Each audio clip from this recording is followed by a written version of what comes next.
বিক্রম এখানে? ও তো কাজে যাবে বলে বাড়ির থেকে বেরোলো।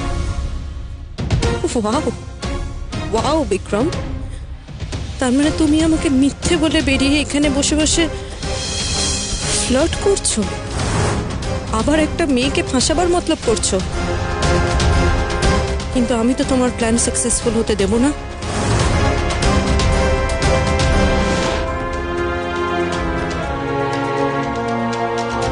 Madam,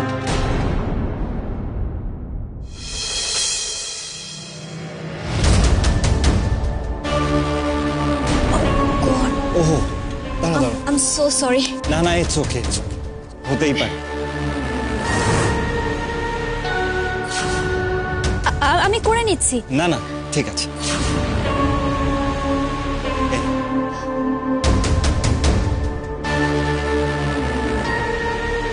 high Vikram.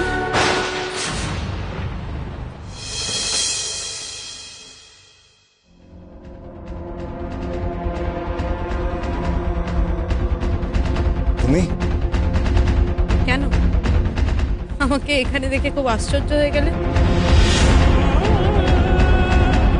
আমি কি খুব ভুল সময় এসে পড়েছি? আরে অবাক হব না, তুমি হঠাৎ করে সামনে এসে দাঁড়ালে। তুমি যে বাড়ি থেকে বেরিয়েছো সেটাই তো আমি জানতাম। হ্যাঁ, তোমাকে জানানো হয়নি বেরোনোর আগে। আসলে তুমি তো তাড়াহুড়ো করে কাজে যাচ্ছি বলে বেরিয়ে এলে। এখানে আসছো জানলে আমরা একসঙ্গেই বেরোতাম।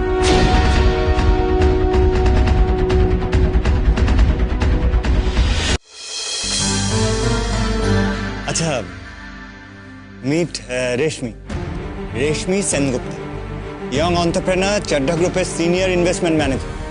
রেশমি, meet my wife Nanda. Oh, hello.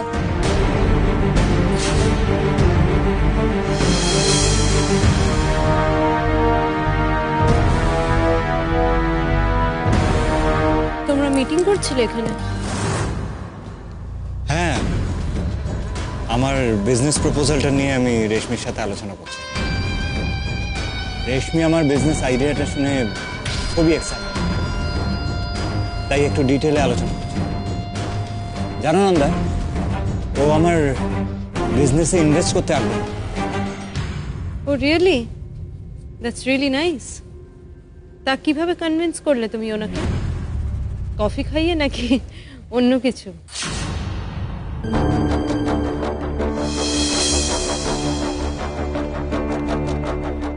Nanda, আমরা একটু কাজের কথাটা সেরে নিই। তুমি ততক্ষণ শপিং করো না। শপিং করতেই তো বেরিয়েছি। আমার শপিং হয়ে গেছে বিক্রম। I am done. ওই সরি, ব্যাগস ওখানেই ফেলে চলে এসেছি। কেন, আমি এখানে বসলে কি খুব অসুবিধা হবে? মিস সেনগুপ্তা, আপনাদের প্রজেক্ট ডিসকাশনে কি অসুবিধা হয়ে যাবে? বুঝতেই পারো, বাট তুমি তো কিছু বুঝবে না, শুধু শুধু বোর হবে। ওকে, ডু সামথিং। কার্ডটা নাও, তুমি তোমার পছন্দ মতন কিছু একটা কেন। আমাদের কাজটা শেষ হলে আমি তোমায় জয়েন করছি। ওকে? বাবা, ক্রেডিট কার্ড? হ্যাঁ, এতদিন তো দেখেছেন মিস সেনগুপ্তা, আপনার সাথে সময় কাটানোর জন্য আমার হাজবেন্ড একেবারে আমাকে এখান থেকে চলে যেতেই বলছে। নিজের ক্রেডিট কার্ডটা আমার হাতে একেবারে ধরিয়ে দিচ্ছে। বিক্রম, তোমার ওয়াইফ এখানে থাকুক না। কিন্তু আমাদের কথা। আরে দেখেছেন তো, আমার হাজবেন্ডের এই একটাই প্রবলেম, কিছুতেই আমাকে নিজের নতুন গার্লফ্রেন্ডের সঙ্গে কথা বলতে দেয় না।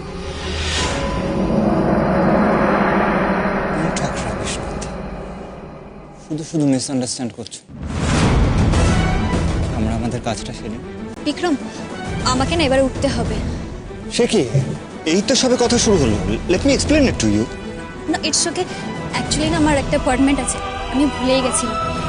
এক্ষুনি না বেরোলে লেট হয়ে যাবে। তুমি তোমার প্রজেক্ট ডিটেলসটা আমাকে মেল করে দিও, আমি দেখে নেব, কেমন? আমি বেরোচ্ছি। তোমরা দুজন এনজয় করো। আর নন্দা, তোমার সঙ্গে আলাপ করে ভালো লাগলো। বাই। বাই।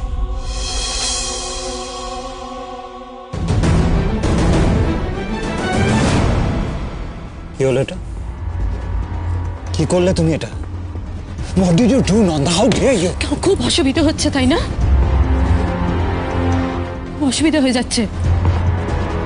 তুমি ওর জামার থেকে কফি মুছে দিচ্ছ, বসে বসে ফ্লার্ট করছো তুমি ওর God সাথে। damn, she's my fiance. Stupid idiotic girl.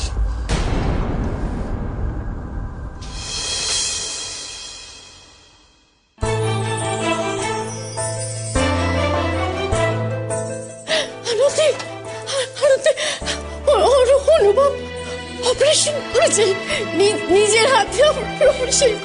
হ্যাঁ পিসি, অনুভব নিজে অপারেশনটা করেছে আর বাচ্চাটা ঠিক আছে।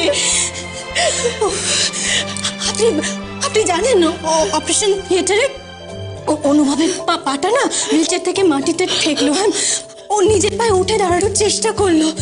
আমি নিজের চোখে দেখেছি, ডক্টর সরকারও সেখানে ছিলেন, আমরা সবাই দেখেছি এটা ঘটতে। তুমি সত্যি বলছো তো? তুমি সত্যি বলছো এটা যে আমার অনুভব নিজের পায়ে দাঁড়িয়েছে? নিজের পায়ে? হ্যাঁ পিসি, এটা সত্যি ঘটেছে। এতদিন এত থেরাপি সেশন হলো, যে ইমপ্রুভমেন্টটা এতদিনে হয়নি সেটা আজ ঘটলো। মানে অপারেশন থিয়েটারে অনুভব যখন পারফর্ম করছিল না, ও না নিজের মধ্যে মানে এইভাবে কনফিডেন্স নিয়ে অপারেশন করছে। ওর হঠাৎ করে হুইল চেয়ার থেকে ওর পাটা মাটিতে পড়ে গেল, তারপর উঠে দাঁড়ানোর চেষ্টা করছে। অদ্ভুত ব্যাপারটা, একবার ভাবুন ওর মনের চোটটা কত। পিসি আজ আমি খুব খুশি, খুব খুশি। আনন্দে আনন্দে যা কিছু হয়েছে সব তোমার জন্য মা, সব সব তোমার জন্য, শুধু তোমার জন্য। তুমি তুমি যেটা করলে তুমি তো অসাধ্য সাধন করেছো মা, অসাধ্য সাধন। আমি জানতাম তুমি যেখানে থাকবে, তুমি আমার অনুভবের সঙ্গে থাকলে ওর কোনো ক্ষতি হবে না, ওর সব ভালো হবে। আমি তো জানতাম আগে থেকে। সবাই দিনটার জন্য অপেক্ষা করেছিলাম। একটা অনুরোধ করি তোমার কাছে, আমার ছেলেটাকে আগের মতো করে দাও, আগের মতো। ও আমাকে যত বকাঝকা করুক, যত রাগ করুক আমার উপর, কিন্তু ও যেন নিজের মতো হয়ে দাঁড়ায়। আবার তুমি বড় মা করে দেবে, বলো আমাকে একবার। আমরা সবাই তো এই প্রার্থনাটা করেছিলাম না, আমরা সবাই চেয়েছিলাম অনুভব নিজের পায়ে উঠে দাঁড়াক। আমরা তো ঈশ্বরের কাছে তাই প্রার্থনা করেছিলাম যে ও ঈশ্বর যেন ওর মনের মধ্যে সেই জোরটা দেয়, সেই শক্তিটা যায়, যাতে ও মনে করে যে ও সব পারবে। ও তো সেটা পেরেছে, বলুন। ও নিজের মধ্যে সেই জোরটা এনে আজকে অপারেশন করলো, নিজের পায়ে দাঁড়ানোর চেষ্টা করলো। পিসি, আমার বিশ্বাস একদিন এই অনুভব এই হসপিটালের রাস্তা ধরে এই রাস্তা দিয়ে হেঁটে আসবে নিজের হসপিটালে। আমার বিশ্বাস এটা একদিন ঠিক হবে। তাই যেন হয় মা, তাই যেন।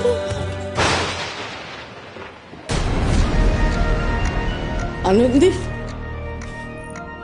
যারা একদিন আমার ছেলেটাকে পঙ্গু বলে ওকে ফেলে চলে গিয়েছিল, ওর সমস্ত বিশ্বাসকে ভেঙে চুরমার করে দিয়েছিল, তারা আজকে দেখুক ভালোবাসা কি কি করতে পারে। আজকে তারা দেখুক তোমার ভালোবাসা কিভাবে আমার অনুভবের জীবন দান করেছে, নতুন জীবন পেয়েছে। আমার অনুভব নতুন জীবন পেয়েছে, আমার অনুভব দাঁড়াতে পেরেছে, সুস্থ হয়ে দাঁড়িয়েছে। প্লিজ একটু শান্ত, একটু বসবেন। চলো ওদিকে যাই আমরা। চলো।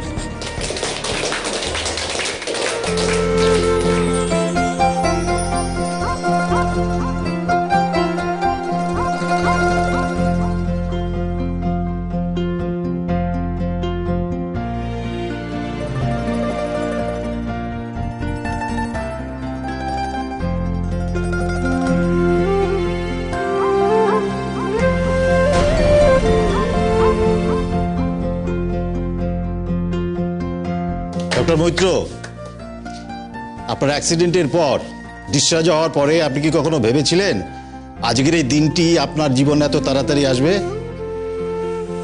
আজকের দিনটা আপনার জীবনে আনার সব কৃতিত্ব কার বলুন তো? আমি জানি ডক্টর সরকার, আপনার সেই এঞ্জেল। রাইট। ডক্টর মৈত্র, আপনি খুব ভালো করেই জানেন যে আপনার টিচার্সরা আমার সব কলিগ। আপনি যখন মেডিকেল কলেজে পড়েন তবে থেকে আমরা জানি যে ভবিষ্যতে আপনি একজন খুব ভালো ডাক্তার হবেন। ইনফ্যাক্ট প্র্যাকটিস শুরু করার পরে আপনি বারবার আপনার দক্ষতা দিয়ে সেটা প্রমাণ করেছেন। আমরা সবসময় আপনার কাছে নতুন কিছু এক্সপেক্ট করেছি, চিকিৎসা বিজ্ঞানের যুগান্তকারী কিছু, আর আজ আপনি সেটা নিজেকে দিয়ে প্রমাণ করেন। ডক্টর মৈত্র, আপনার অ্যাক্সিডেন্টের পর আমি, অন্যান্য ডক্টরস, নার্সেস, স্টাফস, সবাই আমরা এতদিন অপেক্ষা করেছিলাম এই দিনটি কবে আসবে। ডক্টর মৈত্র, যতবার আমি আপনাকে চেক আপ করতে গেছি আমার বারবার মনে হয়েছে আপনাকে কোনোভাবে যদি আপনার প্রফেশনে ফিরিয়ে দেওয়া যায় তাহলে আপনার জীবনে যে অন্ধকারের ছায়াটা ঘনিয়ে এসছে সেটা হয়তো তাড়াতাড়ি কেটে যাবে। আমরা শুধু এটুকুই চেয়েছিলাম যে আপনার মেন্টাল স্ট্রেংথটা ফিরে আসুক, কিন্তু আজ আমরা দেখলাম যে মানুষের আত্মবিশ্বাস এটা অনেক কিছু ওভারকাম করতে সাহায্য করে। ডক্টর মৈত্র, আপনি আপনার পায়ের মুভমেন্ট ফিরে পাওয়ার জন্য তো ফিজিওথেরাপির অনেকগুলো সেশন নিয়েছেন, তো সেরকম উন্নতি হয়েছে কি? হয়নি। কিন্তু আজ ওটিতে যখন দেখলাম যে নিজের অজান্তেই আপনি নিজের পায়ের মুভমেন্ট করছেন, তখন বুঝলাম যে একেই বলে মিরাকল অফ মেডিকেল সায়েন্স।